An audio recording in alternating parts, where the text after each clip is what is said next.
There we go, everybody. So, story time. So here's the story. I'm gonna give you. It's technically two stories in one, but that's kind of because there's a moral theme I want to communicate throughout this story time. I've had three instances in my life where I found myself in a very life-threatening situation. I don't count allergic reactions because I had the things available to me to at all pretty much at all times to take care of those situations. Like it never got so out of hand that I was really in danger. So the first story I'm going to tell you was another story from when I worked as a lifeguard at the pool. The pool I was working at was an indoor pool.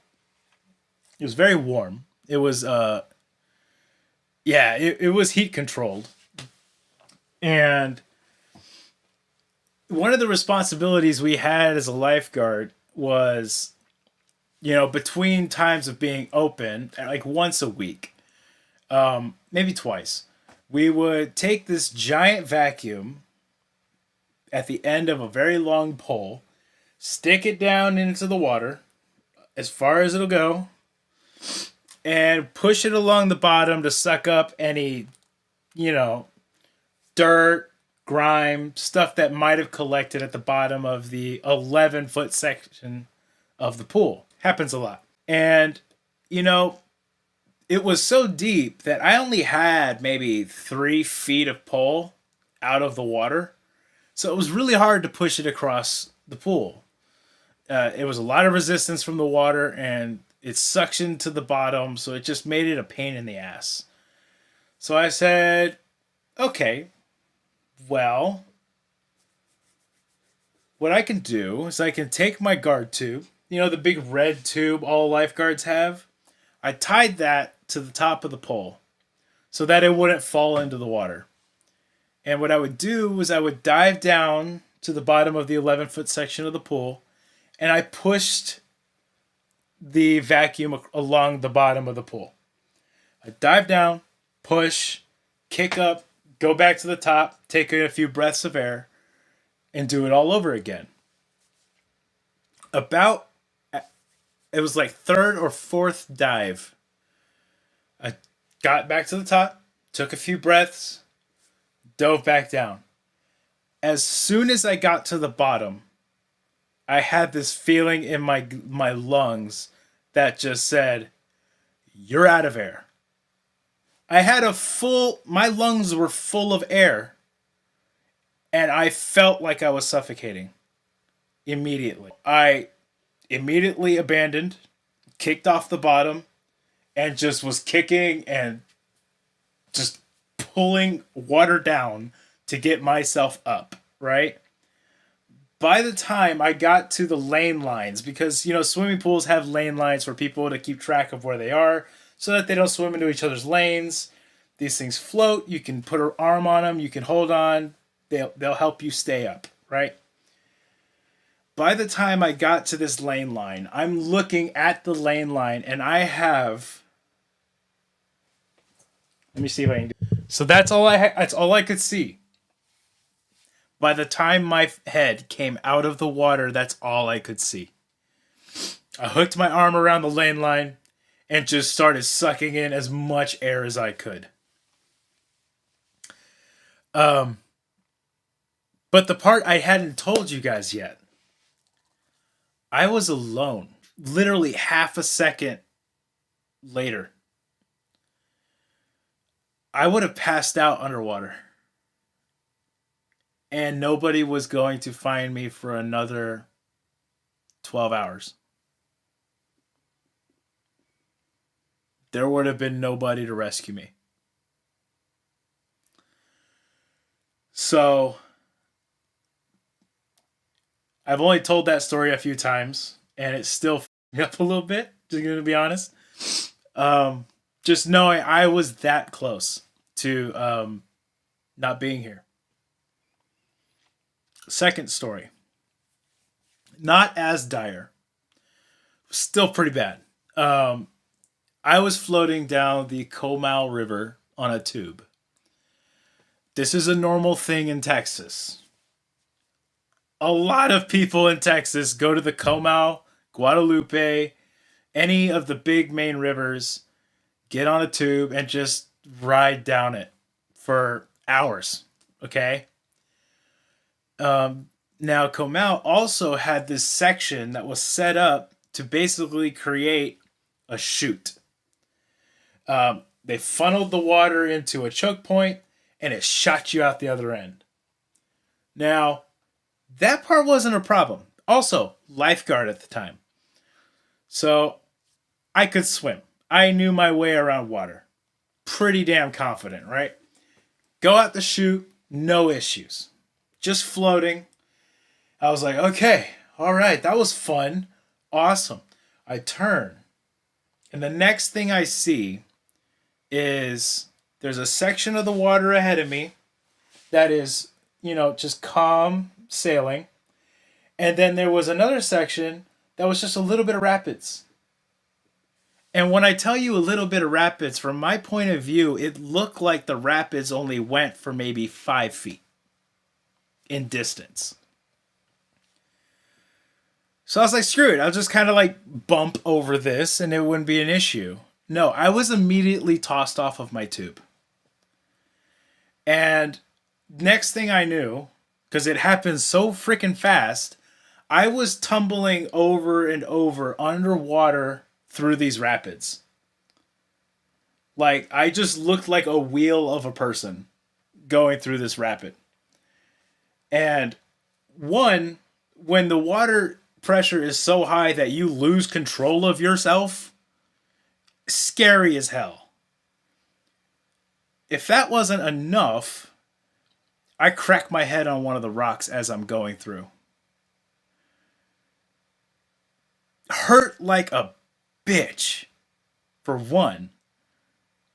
But thankfully, I kept holding my breath.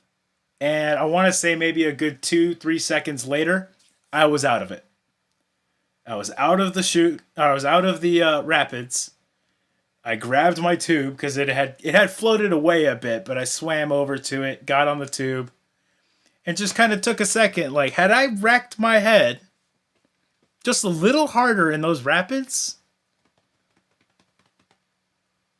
I could have been unconsciously sucking in water.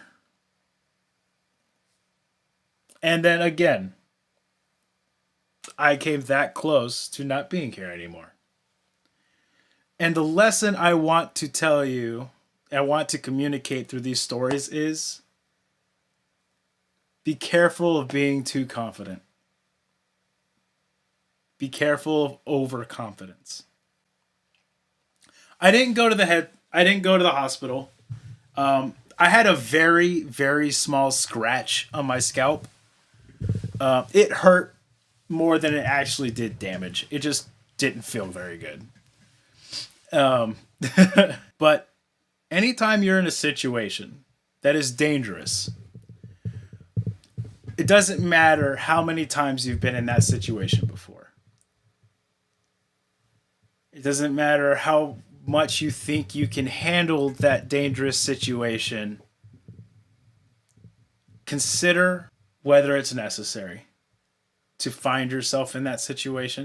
And if there is a level of risk of you dying in that situation, weigh the cost.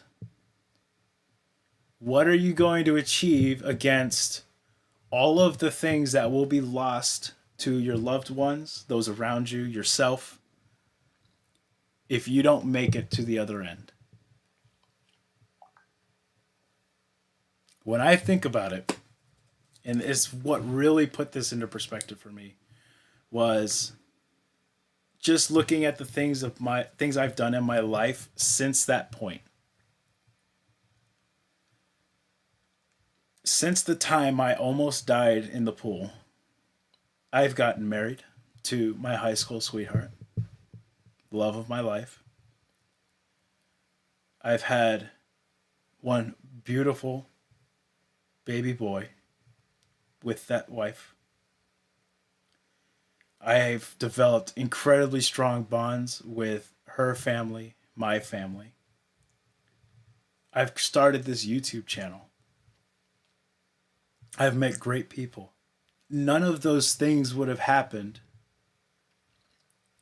if I didn't narrowly miss death in those moments. So, if you feel really confident in doing something extremely dangerous that has the potential to cost you your life, err on the side of caution.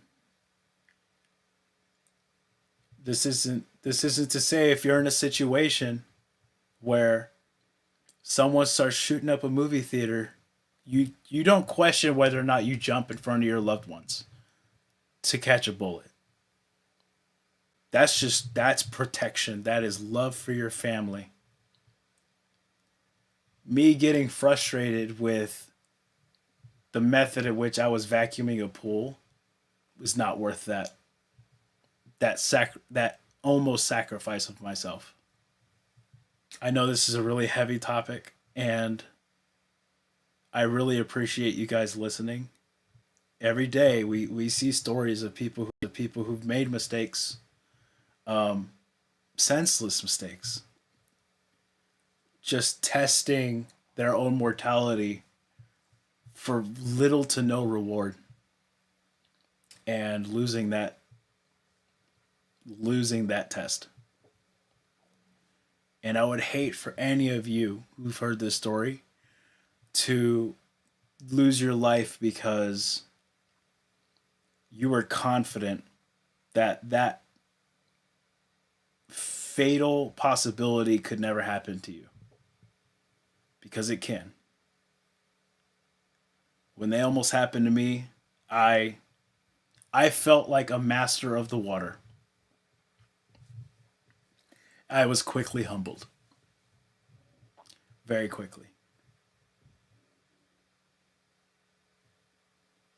Oh yeah, I would agree. The way I decided to do it, that was dangerous, very dumb thing to do. But I was so confident in my ability to swim that I thought this is just a normal thing. The chance of drowning underwater, that's for not lifeguards.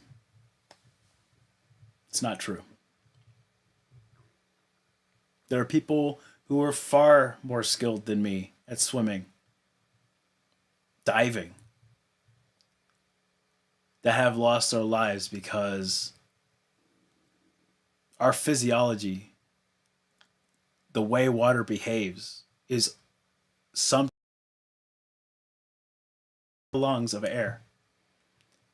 And I felt like I was suffocating.